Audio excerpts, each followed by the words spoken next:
तो स्वागत है आप सभी को राजेश स्टडी में। आज हम लोग भूगोल का नेक्स्ट क्वेश्चन देखने वाले हैं। इससे पहले हम लोगों ने 2 क्वेश्चन देख चुके थे। एक तो ये जाने थे कि ज्योग्राफी भूगोल होता क्या है, उसको परिभाषित किए थे। उसके बाद नेक्स्ट क्वेश्चन देखे थे संसाधन, और इससे पिछला वाला वीडियो में हम देखे थे समोच्च कृषि के बारे में देखे थे। 2 इम्पोर्टेंट क्वेश्चन देख चुके हैं।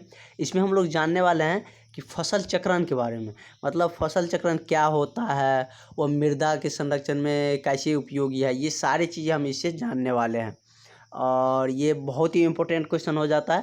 तो चलिए देखते हैं कि क्वेश्चन क्या है और हम इसे कैसे डिफाइन करेंगे।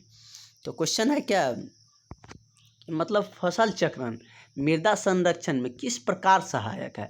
मतलब फसल चक्रण का मतलब क्या होता है? चक्रण का मतलब जो घूमता रहता है ना, जैसे सर्किल होता है, मतलब ऐसे फिर आया, ऐसे फिर ऐसे आ गया। मतलब एक बार यहाँ पे खेत, मतलब फसल के चक्रण में क्या हुआ, चक्रण तो समझ गए कि घूमना मतलब चक्रण हो गया। फसल का मतलब क्या है, एक बार यदि हम कोई चीज़ का खेती करें, नहीं मान के चलिए एक बार हम धान का करें, अभी धान का करें तो उस खेत में नेक्स्ट सीजन में हमको उसमें या दाल या गेहूँ कोई अदर पौधा भी लगाना चाहिए। इससे क्या होता है कि उसमें मृदा जो रहता है, मृदा मिट्टी को बोला जाता है, मिट्टी उर्दू वर्ड है, मृदा हिंदी शब्द है। तो मिट्टी का क्या होता है, संरक्षण हो पाता है, मतलब उसमें उर्वरक क्षमता बना हुआ रहता है। मतलब जैसे हम लगातार धान की ही खेती कर रहे हैं तो उसमें उर्वरक क्षमता धीरे धीरे कम होता जाता है। और कोई दूसरा फसल कर दिए तो उसमें मतलब उसको जैसे दलहन का कर देते हैं तो उसमें दलहन के पौधे में नाइट्रोजन पाया जाता है, तो उसमें उर्वरक क्षमता को क्या करता है, बढ़ा देता है। यही कहता है कि फसल चक्रण मृदा संरक्षण में किस प्रकार सहायक है। देखते हैं, मतलब फसल को बदल बदल के करने पे मृदा के किस प्रकार सहायक मिलता है। उत्तर क्या है देखते हैं। बहुत ही अच्छे में आपको अच्छे वे में लिखे हैं, जो अच्छे अच्छे पॉइंट्स भी लिखे हैं, और नॉर्मली जो आप अच्छा से आसानी से समझ जाए, और पॉइंट टू पॉइंट आपको समझाते ही हैं ताकि आप एग्जाम में अच्छे से कवर अप कर पाइएगा। क्या है फसल चक्रण का अर्थ है कि खेत में प्रतिवर्ष फसल को अदल बदल कर कृषि की जाए। मतलब प्रत्येक वर्ष क्या होना चाहिए कि अदल बदल कर जो खेती करते हैं ना, तो वही क्या कहलाता है, मतलब फसल चक्रण कहलाता है। मतलब प्रतिवर्ष अदल बदल कर हमको खेती करनी चाहिए। खेत में यदि एक वर्ष धान का बीज लगा हो, यदि एक वर्ष हम धान का फसल बोए तो अगले वर्ष हमें दलहन का फसल अवश्य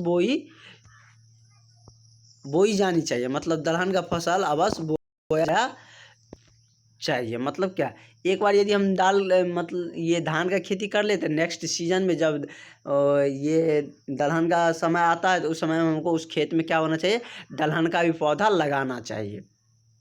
क्योंकि दलहन की फसल के पौधे के जड़ में, मतलब दलहन के फसल का जो पौधा होता है ना, उसके जड़ में नाइट्रोजन स्थिरीकरण रहता है। मतलब उसमें नाइट्रोजन पाया जाता है, नाइट्रोजन रहता है जो क्या कहता है मिट्टी को, जिससे भूमि की उपज शक्ति बनी रहती है। मतलब वो नाइट्रोजन रहता है और दाल वाला पौधा उसी में गल जाता है, तो और उसमें क्या होता है, उर्वरक क्षमता बनी रहती है, इससे भूमि की उपज शक्ति बनी रहती है।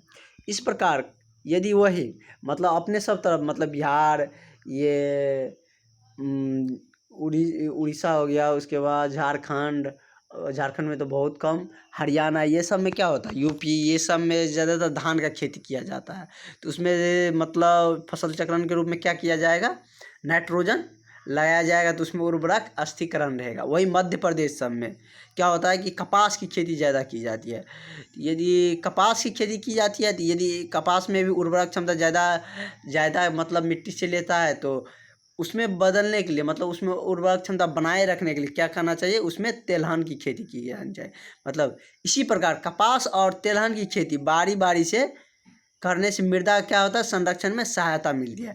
जिधर धान की खेती होती है ना, जिस स्टेट में, जहाँ पे, जिस इलाका में, तो वहाँ पे क्या होना चाहिए, मतलब उसमें मृदा का संरक्षण करने के लिए हमें दलहन का पौधा लगाना चाहिए, क्योंकि उसमें नाइट्रोजन स्थिरीकरण रहता है। वही जिस राज्य में कपास की खेती होती है, कपास की खेती किस में पाया होती है, जहाँ पे काली मिट्टी पाई जाती है। ये ऑब्जेक्टिव से भी बन सकता है, मतलब कि यदि ऑब्जेक्टिव में रहेगा कि कपास की खेती किस मिट्टी में की जाती है, लाल मिट्टी, चिकनी मिट्टी, काली मिट्टी, उजली मिट्टी, तो किस में की जाती है, मतलब कपास की खेती काली मिट्टी में की जाती है।